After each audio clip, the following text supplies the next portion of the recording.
Let's discuss. आपने अगर मेरा प्रीवियस लेक्चर नहीं देखा है इस पे न्यूमेरिकल पे प्लेलिस्ट में जिस ऑर्डर में रेंज है आप उसी ऑर्डर में वीडियो देखिए ताकि कन्फ्यूज़न ना हो, तो इट विल हेल्प यू। तो अभी लास्ट क्लास तक हम डिस्कस कर चुके थे n l m s, n की वैल्यू पे, फिर एन का वैल्यू कहाँ से कहाँ लाई करता है, magnetic quantum number, spin quantum number की वैल्यूज़।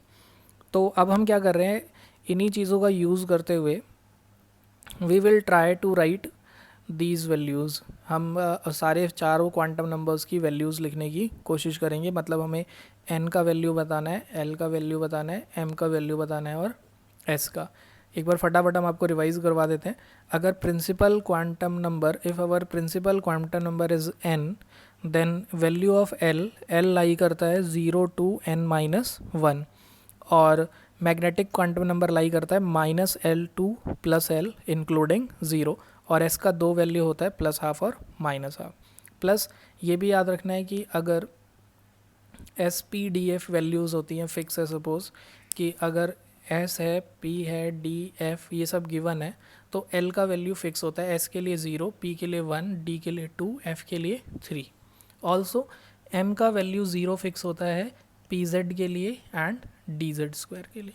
तो बस ये पॉइंट्स याद होने चाहिए and we can easily solve this questions. तो इस टाइप के क्वेश्चंस हम ईजिली कर सकते हैं। तो ये रब कर देता हूँ ताकि आप थोड़ा सा सोच भी सकें। आप चाहे तो वीडियो पॉज करके ट्राई करिए, फिर आंसर वेरीफाई कर लीजिए। 3p(x1) मेंशन है, 1 मीन्स एक इलेक्ट्रॉन है। अगर हमें खुद लिखना है तो वी कैन, एक इलेक्ट्रॉन के लिए हम एस की वैल्यू कुछ भी लिख सकते हैं, +½ और -½ तो n इक्वल टू क्या हो गया यहाँ पे 3।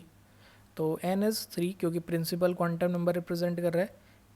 p के लिए l की वैल्यू क्या होती है 1। अब x मेंशन है तो वी नो दैट कि l, अब m का अगर l 1 है तो m की पॉसिबल वैल्यूज़ क्या होंगी, -1, 0, +1। और अगर हम उसी ऑर्डर में लिखें px, pz एंड py, क्योंकि z के लिए 0 होगा तो वी कैन से m का वैल्यू px के लिए क्या हो जाएगा -1, और +1 भी लिख सकते हैं, both are true. Same way spin quantum number की वैल्यू +½ या -½ ऑप्शंस गिवन होंगे तो आप कुछ भी टिक कर सकते हैं। यहाँ पे तो हम खुद प्रैक्टिस कर रहे हैं इन अ सब्जेक्टिव वे। 4s1, अब ये मानिए जो फर्स्ट वैल्यूज़ गिवन है वो तो प्रिंसिपल क्वांटम नंबर रिप्रेजेंट कर रहे हैं, तो आई होप ये तो किसी को भी प्रॉब्लम नहीं आएगा कि जो ये नंबर है ये सीधे n रिप्रेजेंट कर रहा है। मतलब इसे देखते हैं हम, सीधे n लिख देते हैं, मीन्स 4s1 में n का वैल्यू सीधे 4 आ गया। s के लिए l का वैल्यू 0 होता है, l 0 है तो m की एक ही पॉसिबल वैल्यू है 0। पीछे वाला पार्ट याद होना चाहिए तभी आप इसे ट्राई कर पाएंगे। एंड s की वैल्यू +½ और -½ लेट से हम यहाँ -½ लिख देते हैं। 4dz², 4 हो गया n की वैल्यू, dz, अब d किसके लिए, l की वैल्यू क्या होती है, तो वी नो दैट 0 होता है s के लिए, p के लिए 1 और d के लिए 2। अब अगर l का वैल्यू 2 है तो m की we have how many possible values, we have 5 possible values, -2, -1, 0, +1, +2। But अब डी जेड मेंशन है, हमने पहले ही बोला है z के लिए 0 लिखना है, तो ये m की वैल्यू क्या हो गई 0। और इलेक्ट्रॉन मेंशन नहीं है तो लिख देते हैं सपोज 1, सबके ऊपर ये लिखना भूल गए हम, 1 लिख देते हैं। तो ये हो जाएगा हमारा, ये आप कुछ भी लिख सकते हैं, +½ और -½ सेम वे 5pz, ये हो गया 5, और p के लिए l की वैल्यू होती है 1, m का वैल्यू z लिखा है तो 0, इट कैन बी +½ और -½ dxy, n का वैल्यू यहाँ पे हो जाएगा 6, d के लिए l का वैल्यू क्या हो जाता है 2, m आप कुछ भी लिख सकते हैं, -2, -1 एक्सेप्ट 0 आप कुछ भी लिख दीजिए।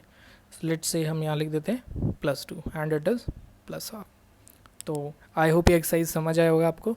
Now let's try another. अब क्या है, प्रिंसिपल क्वांटम नंबर्स गिवन है, आपको ऑर्बिटल्स लिखने हैं। तो ये कंपैरेटिवली इजी क्वेश्चन है।